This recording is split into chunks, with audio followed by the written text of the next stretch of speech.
I was just 20 years old when I stood outside of Zaatari refugee camp for the first time.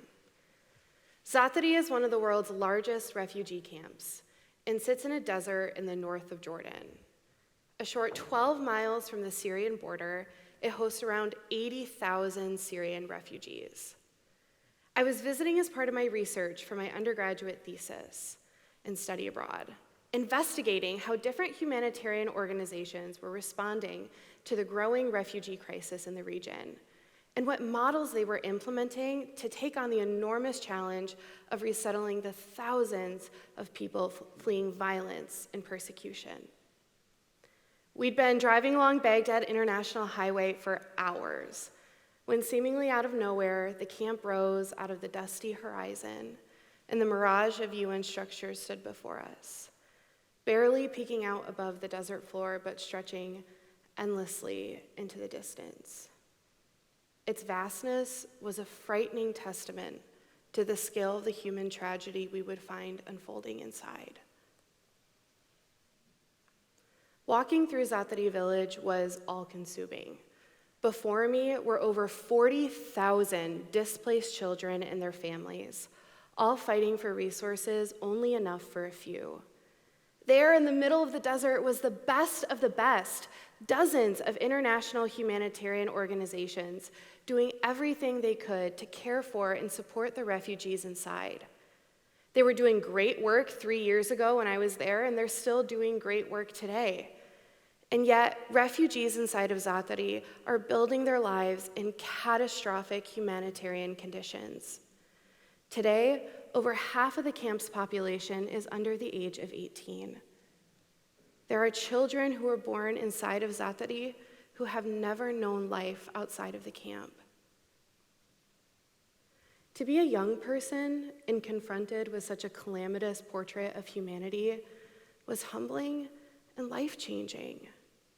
Any hope that I had going into that experience that I could make a difference, that I could make a change, was shattered.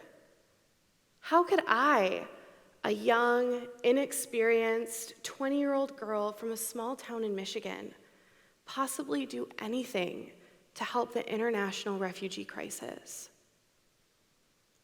That question remained unanswered. And a few months later, I left Jordan and returned to the United States. When I came home, I was surprised to find that my small town had changed. In the fall of 2021, the Afghan government was overthrown by the Taliban, displacing hundreds of thousands, if not millions, of Afghan citizens and their families. The United States took in 74,000 of them, and to my surprise, my hometown became the new home to over 300 Afghan asylum seekers. I watched as agencies and nonprofits rapidly created programs and processes to support these new Afghan neighbors and get them safe and sustained and settled. But such a large influx at one time would strain any system, and eventually the organizations had to reach out for help. Within a matter of weeks, hundreds of local community members mobilized to wrap around our new Afghan neighbors. Their churches, their families, their neighborhoods, their schools, their employers all stepped up to provide things like English tutoring, driver's training, food, clothing, furniture. You name it, they did it. It was supposed to be a makeshift solution to get us through a crisis, but it worked. In fact, it worked great. Community volunteers were able to step in where agencies and nonprofits couldn't, breaking down traditional resettlement barriers of resource scarcity, lack of accessibility, and a lack of social capital. We were working with the same agencies and programs as we always had before, but the commitment from the community to welcome and embrace our newest neighbors changed the game. In traditional resettlement models, we're working with a fixed amount of resources to provide refugees who are seeking resettlement services. We can think of it kind of like pie. In order to get some, you have to be invited to the party, you have to know to ask for a slice, and you have to get in line before it runs out. Because these programs are state and federally funded, there's a rigid procedure to access essential resettlement services like employment, housing, food, and transportation. But there's 3 really big gaps in this model. 1, lack of access. There's too many eligibility requirements and steps to get enrolled. We're not inviting people to the party. 2, lack of resources. We're working with a fixed amount and very specific type of services. We're running out of pie. And 3, these programs and services aren't sustainable long term. We're not teaching anyone how to bake their own pies. In the nonprofit world, we like to say we don't have to reinvent the wheel. But what if we do? Or perhaps the better question, what if we can? When we pivot towards community-based resettlement, these barriers break down. In community-based models, new immigrants and refugee arrivals are paired with small groups of community members who wrap around them during their first stages of resettlement to guide them through available resources and services and teach them about the norms and cultures of their new community. But the most valuable thing that they do is provide social capital and help new neighbors build their own. A few months ago, I had a doctor's appointment 30 minutes away from my house, and it was one of those awful ones where I couldn't drive myself. I was telling my friend about my situation, and he offered to give me a ride. He picked me up, drove me to my appointment, waited while I visited with the doctor, and we even stopped for dinner on the way home. I know what you're probably thinking. Okay, Leah, that's nice, but that's what friends are for. And you're right. That's exactly the point. When our cars break down, we run out of milk when we're cooking, we need somebody to watch our kids last minute, or help doing a few repairs on the front porch, it's our friends, our family, our neighbors, our coworkers who step in to lend a hand. When my friend heard about my situation, he didn't tell me to go get a bus card or enroll in a transportation assistance program.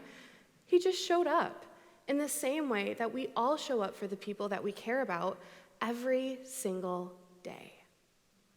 But immigrants and refugees newly arrived to the United States don't have the social capital to do this. There's no friends or family nearby that can show up for them.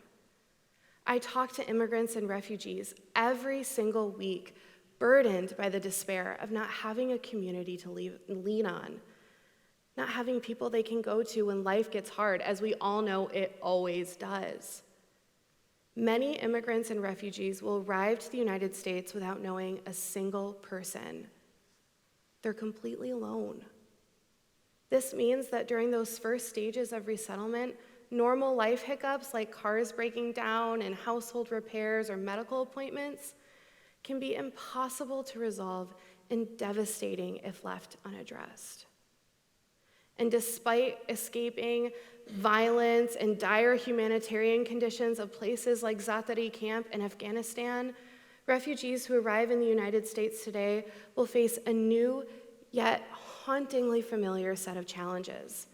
Not enough resources, too many obstacles to get them, and having to do it all alone. The good news is it doesn't have to be that way. There's already countries around the world using community-based resettlement to support the refugees within their borders. In a study conducted in Auckland, New Zealand, participating refugees in community-based programs identified initial support from community members, friends, neighbors, faith partners, and organized social groups as key factors in their ability to become self-sufficient and contributing members of their communities. Let's go back to our pie. Community navigators step in where agencies and nonprofits can't, inviting new neighbors to the table and making sure they know there's pie available, whether that's employment, transportation, housing, you name it. They help our newest neighbors navigate a system that's often confusing and inaccessible, and typically in a language they don't speak. But it doesn't stop there. Community members bring their own resources to the table too. We're no longer serving one pie.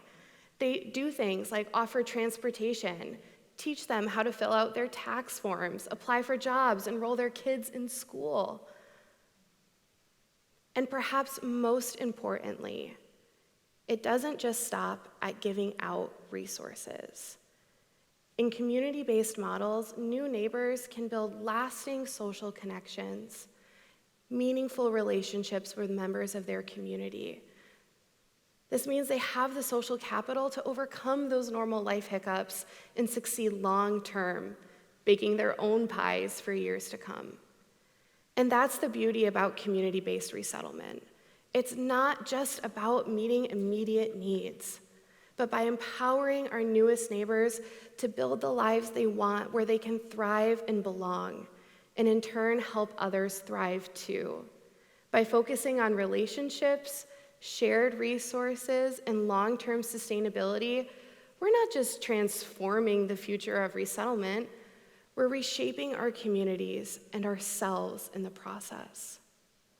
3 years ago, I left Zaatari camp with a deep sense of hopelessness, unsure of what I could do to make a difference and help the thousands of displaced people around the world today. What I've learned since then is that what I can do is what every single person in this room can do, which is be a good neighbor and friend to the newest members of our community. Thank you.